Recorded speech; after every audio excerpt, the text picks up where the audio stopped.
Nah, ada sobat Otan yang jadi hadiah istimewa dari Presiden Joko Widodo untuk Kaisar Jepang Naruhito loh. Dia ternyata adalah seekor arwana super red. Wih, salut Otan sama kamu sob. Kecantikan dan keindahanmu rupanya jadi simbol persahabatan dua negara Indonesia dan Jepang. Arwana adalah ikan endemik Kalimantan teman. Habitat ikan rawa ini tentu di Sungai Kapuas dan Danau Sentarum. Ikan ini juga menjadi perlambang kemakmuran, kekuatan, dan keberuntungan di berbagai kebudayaan. Makanya, memberi ikan arwana dengan warna dan bentuk terbaik ini sebagai hadiah dapat diartikan sebagai harapan kemakmuran dan keberuntungan akan menyertai juga.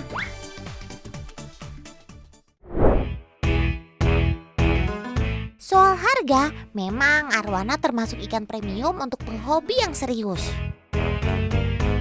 Dari segi harga, anakan 15 cm dihargai 4-4.500.000 rupiah.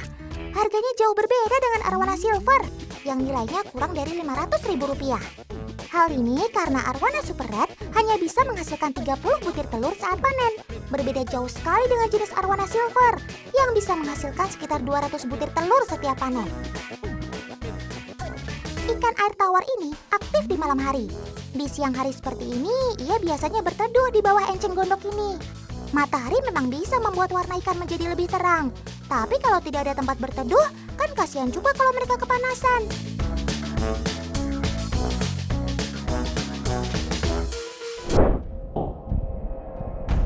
Hai kodok, kamu harus segera menyingkir.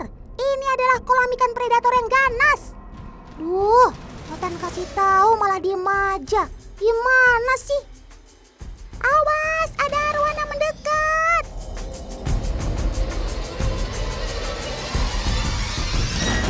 Untung saja kamu gak dimakan, sob.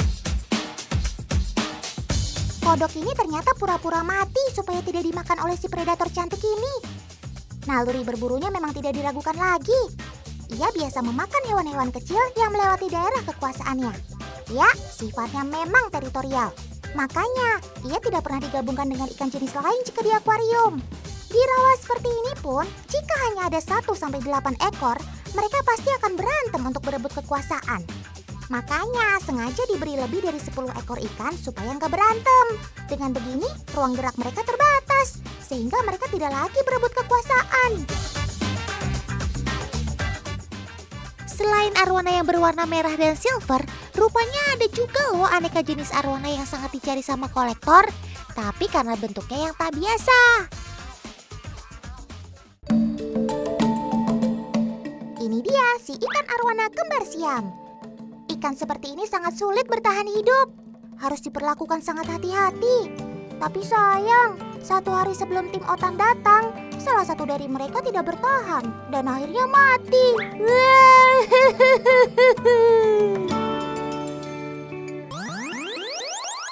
Ayo, kalau lihat gambar ini, apa yang unik? Betul, bentuk badannya bengkok. Arwana jenis silver albino banana ini bengkok dari lahir teman.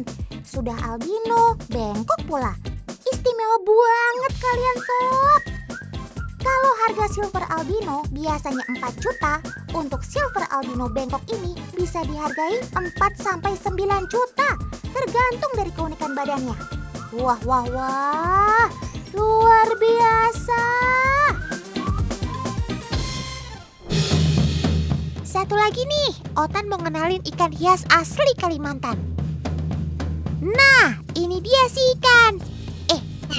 Om editor, kok gambarnya belalang sih? Salah tuh, Otan kan mau ngenalin. Wah, apa itu tadi? Secepat kilat si belalang lenyap. Kalau begitu, kita harus selidiki. Om editor, coba kita slow motion. Kenapa belalangnya bisa tiba-tiba hilang? Detektif Otan merasa ini pasti dari dalam air. Itu apa? Coba kita lihat di dalam air. Ternyata ini dia tersangka utamanya.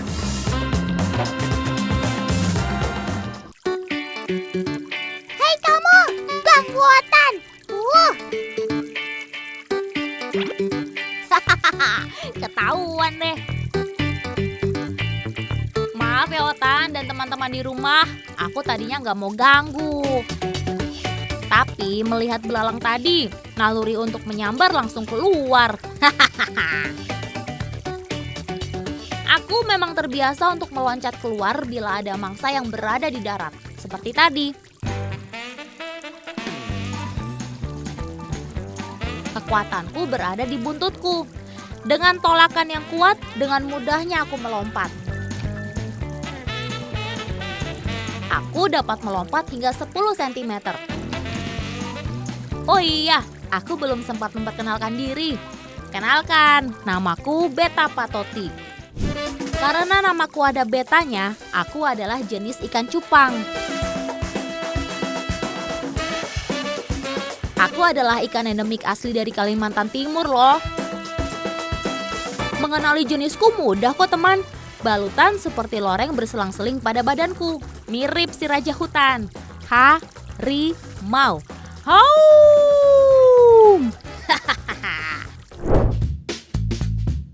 Wih, dia loncat lagi. Loh. Kok endingnya masuk ke dalam toples? Ini kan Paman Henry. Paman Henry merupakan pencari cupang alam. Tuh, cara tangkapnya aja masih tradisional.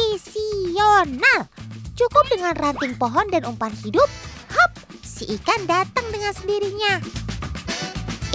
Sepertinya Paman Henry dapat cupang berbeda tuh. Aduh, aku terlalu rakus sih. Ada makanan menganggur sedikit langsung aku lahap. Kena deh aku kepancing. Kamu ini kalau Otan lihat ciri-cirinya masih keluarga cupang kan? Iya Ton, namaku Beta Unimaculata. Aku asli dari Kalimantan Timur.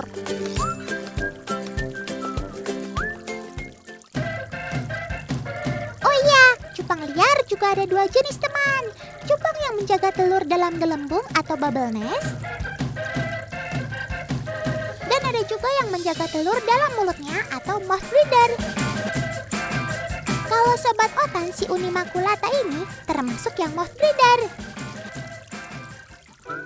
Paman Henry menangkap cupang ini dari alam untuk dijodohkan.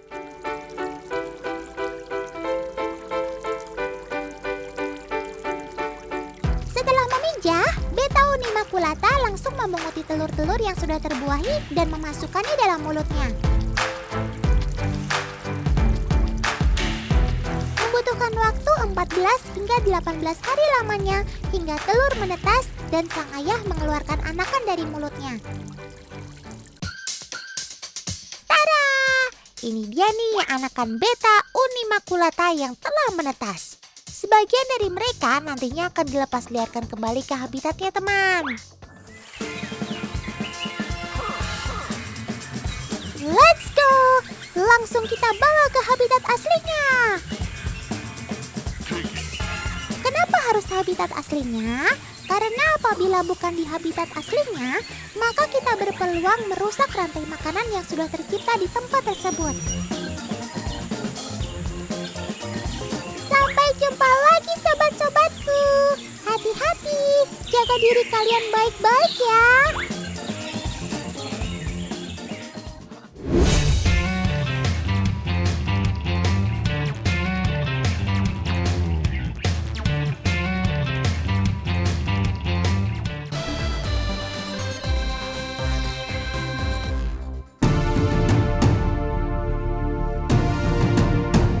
Pemirsa, saat ini Otan sedang berada di event Pacuan Kuda Menpora Cup 2023 di Blitar, Jawa Timur.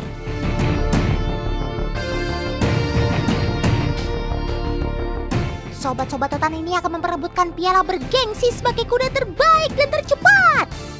Biar asik nontonnya, siapkan cemilan dulu ya. Para kuda sudah bersiap. Dan go!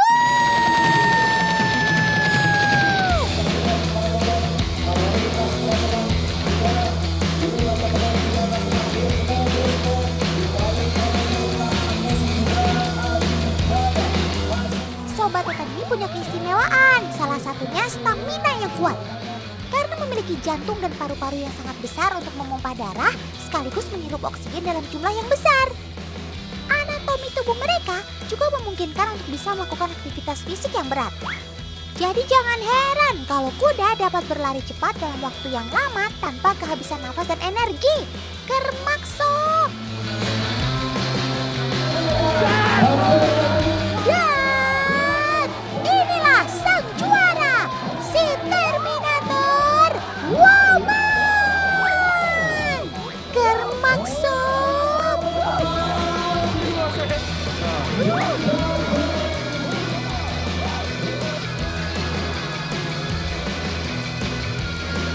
Nah, buat yang belum beruntung, jangan sedih ya.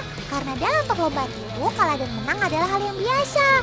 Yang terpenting, kalian semua tetap juara di hati Otan.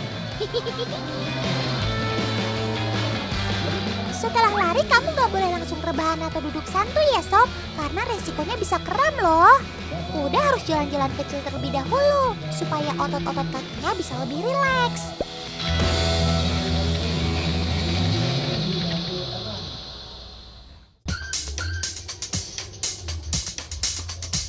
Asik, sudah waktunya pulang nih.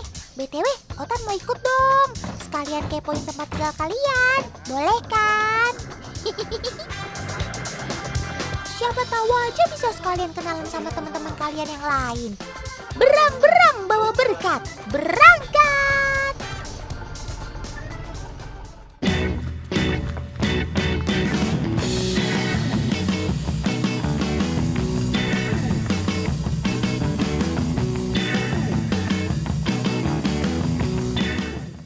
Kuda-kuda di sini sesekali akan dilepas ke lapangan untuk merilekskan otot-otot mereka agar tidak kaku. Ya ampun, kamu kenapa sob? Kok guling-gulingan gitu sih? Ayo kasih tahu Otan, jangan ngambek gitu dong. Bercanda. Perilaku kuda rebahan sambil guling-guling di pasir itu normal teman. Istilahnya adalah mandi pasir. Selain membersihkan tubuh dari parasit atau kotoran, mandi pasir juga bisa membuat tubuh kuda menjadi lebih rileks. Itulah mengapa mandi pasir ini penting bagi kesehatan kuda, terutama kuda pacu.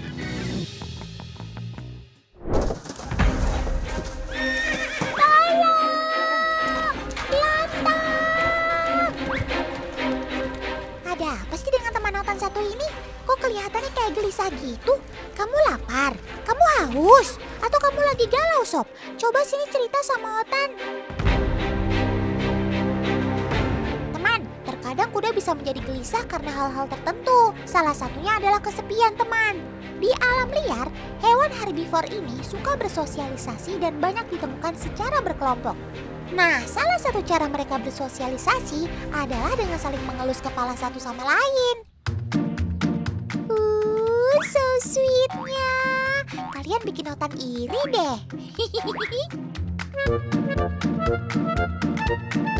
Loh, Sob, kamu gimana sih? Datang teman baru, yang lama ditinggal. Gak boleh gitu ya, Sob. Semakin ramai kan semakin baik. Betul apa benar nih?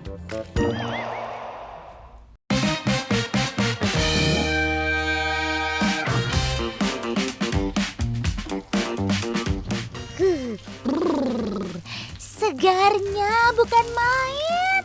Ayo mandi sob, biar badan kamu bersih dan wangi. Teman, kuda-kuda di sini semuanya diperlakukan spesial. Gimana enggak? Mereka sampai punya salon pribadi loh. Cakep gak tuh? Kalian sadar nggak? Kalau ternyata pas kita tetesin air ke rambut kuda, airnya nggak langsung meresap loh. Tetesan air yang terkena rambut kuda akan membentuk bulir bulat di permukaan rambut layaknya daun talas. Memandikan kuda dengan air tidak boleh asal sembarang teman. Dilarang memandikan kuda di area kepala karena bisa masuk ke area mata dan membuatnya iritasi. Tapi Otan mau coba lihat nih, kira-kira gimana ya reaksi kuda kalau ada air yang menetes di sekitar matanya? Ternyata air terhambat terhalang oleh bulu mata kuda yang cukup tebal, teman. Selain bisa menghalau air masuk, bulu mata ini juga bisa dapat memfilter debu agar tidak bisa masuk ke dalam matanya. Kermaks. Teman, sepertinya ada yang mencurigakan. Lihat tuh, ada paman misterius yang membawa koper. Jangan-jangan paman ini mau berbuat yang tidak baik terhadap Sobat Otan. Ini tidak bisa dibiarkan. Iyalah, paman ini ternyata barberman, teman. Otan kira siapa tadi? BTW, siapa sih yang mau dicukur di tengah kebun begini? Rambut Otan kan juga masih pendek. Ya ampun, ternyata kamu Sob yang mau dicukur. Kirain siapa? Gaya banget sih, mau cukur rambut aja sampai panggil barberman. Memangnya mau dibentuk apa sih Sob? Undercut yang lagi kekinian. Kalau dilihat-lihat, rambut kuda itu pendek dan kelihatan tipis ya. Tapi begitu dicukur, terbukti deh kalau kuda punya rambut yang tebal dan lebat. Kalau gitu Otan mau request, bisa nggak sih Sobat Otan ini dicukur dengan tulisan nama Otan? Ayo, bisa kan paman? Widih, tampilan barumu sekarang jadi ganteng maksimal Sob. Betty alias beda tipis sama Otan.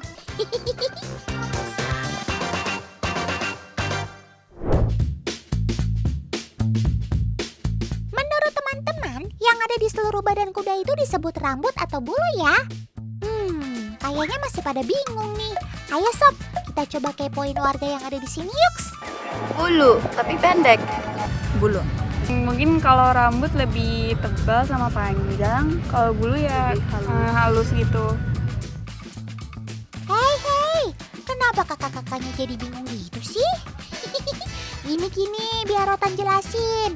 Rambut identik panjang dan tebalnya pun bervariasi. Sedangkan bulu identik dengan rambut berukuran pendek dan memiliki tekstur yang halus. Tapi penyebutan bulu sebenarnya melekat sama unggas. Sementara kuda adalah mamalia yang penyebutan umumnya adalah rambut.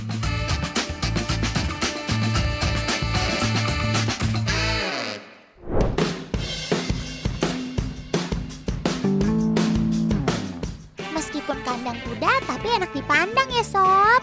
Apalagi bersih dan rapi begini. Otan aja betah, apalagi kuda-kudanya ya. Di sini ada banyak banget kuda yang siap dilatih untuk pertandingan pacuan kuda selanjutnya. Tapi tahukah teman-teman, kalau lomba pacuan kuda dibagi menjadi beberapa kelas. Paling umum sih dibedakan berdasarkan tingginya. Bukan dari tinggi kepalanya ya, tapi dilihat dari tinggi punggungnya. Alat pengukurnya juga khusus, bukan kayak meteran bangunan atau meteran baju.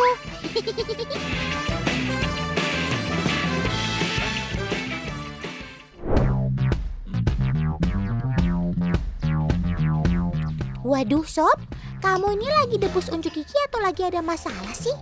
Iya, Otan tahu kok kalau gigi kamu kuat. Tapi nggak usah gigit besi juga kali. Mending makan rumput, lebih segar, empuk, dan enak. Tapi buat Otan sih pisang tetap juaranya. Kuda suka menggigit sesuatu karena beberapa alasan teman. Di alam, mereka bisa menggigit apapun ketika bermain atau membela diri.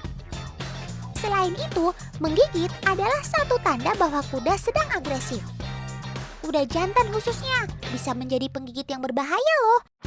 Jadi sebaiknya jika kuda sedang agresif seperti ini, kita harus ekstra waspada ya teman.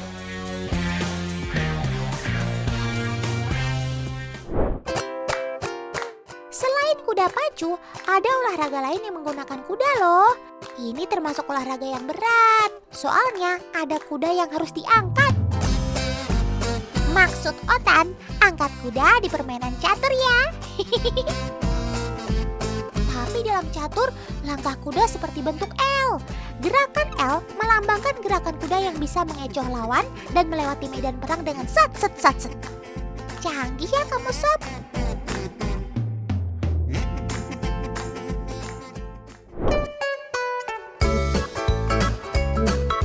Gak cuma keren dan tangguh saja teman, Tapi ada juga loh kuda yang menggemaskan. Rata-rata tinggi mereka di bawah 150 cm. Imut kan?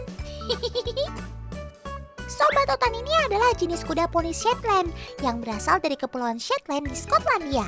Tapi kecil-kecil begini bukan berarti mereka lemah ya, tapi sebaliknya, ia sangat tangguh teman.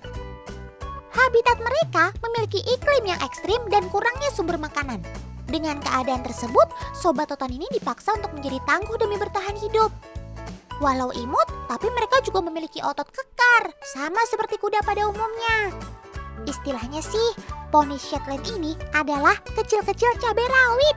Betul nggak?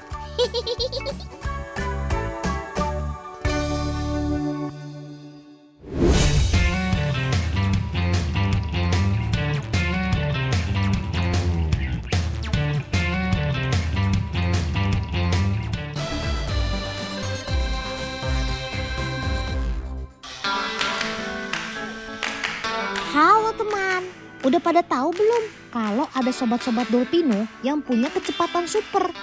Baik yang di darat, di laut, dan juga di udara dong ya. Penasaran siapa aja pemegang tahtanya? Mainkan Om Editor. Yang pertama, ini dia, si Cheetah. Sebagai pemangsa karnivora, Cheetah harus berburu mangsa dengan berlari teman.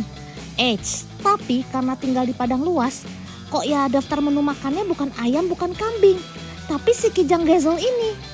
Padahal gazelle ini mampu berlari dengan kecepatan 97 km per jam loh. Weh. Ini sih kudu kerja keras dulu buat makan sob. Tapi jelas gazelle ini bukan tandingan kecepatan si Cheetah. Tuh kan, nyam. Cheetahnya berhasil kan dapat mangsanya. Terbiasa berburu mangsa yang juga pelari cepat, mampu membuat si kucing besar ini melesat hingga 130 km per jam. Bahkan ya, sebuah penelitian pernah mencatat Cheetah berusia 11 tahun mampu menempuh jarak 100 meter dalam waktu 5,95 detik. Kemampuan super ini dipengaruhi oleh tubuh yang panjang, kaki yang jenjang, tulang belakang yang fleksibel untuk meregang dan berpindah jauh di setiap langkah kaki Cheetah. Ini sih bisa dibilang setara dengan motor ngebut ya. Dengan demikian gak salah ya kalau Dolpino menobatkan kamu sebagai hewan tercepat di darat sob. Loh, ada yang gak mau kalah nih. Kalau Cheetah tadi jadi wakil dari geng kucing, rupanya ada juga nih saingan dari geng anjing. Sobat Dolpino ini namanya anjing Greyhound. Digadang-gadang, anjing jenis Greyhound ini adalah yang tercepat dari banyak jenis atau ras anjing. Makanya gak heran kalau mereka sering dilombakan di kejuaraan balapan internasional. Lanjut, dari geng bersayap nih, Dolpino mau kenalin dua penerbang yang super. Yang satu super di kecepatan, yang satu super di kepakannya. Kita bahas yang pertama ya, si burung elang peregrine. Gak main-main teman. Burung elang peregrine ini mampu terbang dengan kecepatan hingga 320 km per jam. Dolpino bisikin ya, pesawat Boeing 737 aja kecepatannya cuma 260 km per jam loh. Itu kamu artinya lebih cepat dari pesawat sob. Yakinlah. Weh. Dengan kecepatan ini dia mampu melumpuhkan mangsa hanya dengan menyerempet saja loh.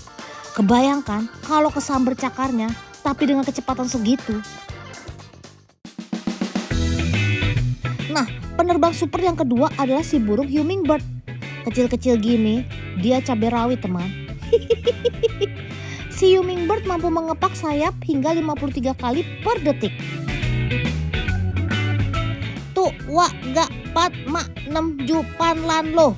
Haduh, Dolpino nyoba ngitung cepet gitu aja udah ngos-ngosan sob. Nah, saking cepetnya kepakan sayap si hummingbird, dia jadi bisa melayang di udara kayak gini teman. Istilah kerennya hovering. Tujuan melakukan hovering ini agar dia bisa makan nektar dari bunga. Cara makannya juga unik. Tuh, sambil menjulurkan lidah dan menjilati nektarnya dengan cepat. Jadi sah ya kalau Dolpino punya dua juara soal kecepatan dan juga kepakan di udara.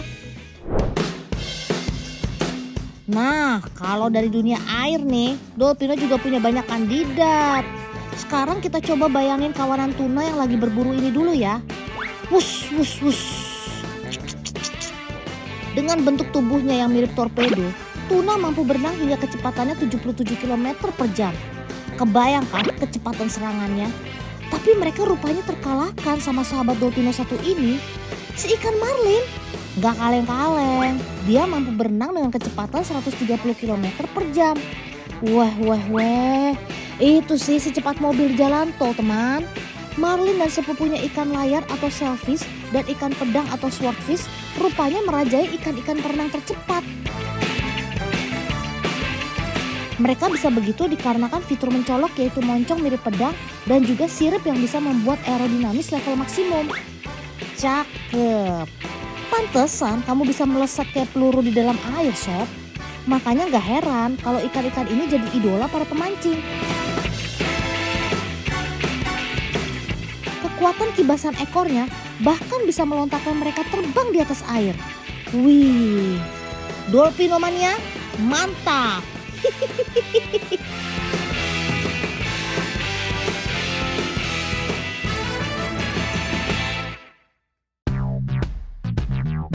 Nah, yang terakhir nih. Ini dia si pelari cepat yang mampu berlari dengan kecepatan 9 km per jam. Wait, jangan pada ketawa dulu. Dolpino gak salah nyebut angka kok. Ini dia si kumbang macan yang merajai si paling cepat di permukaan bumi. Kalau ukuran si kumbang disamakan dengan ukuran manusia, kecepatan lari si kumbang yang 9 km per jam ini berubah jadi 770 km per jam.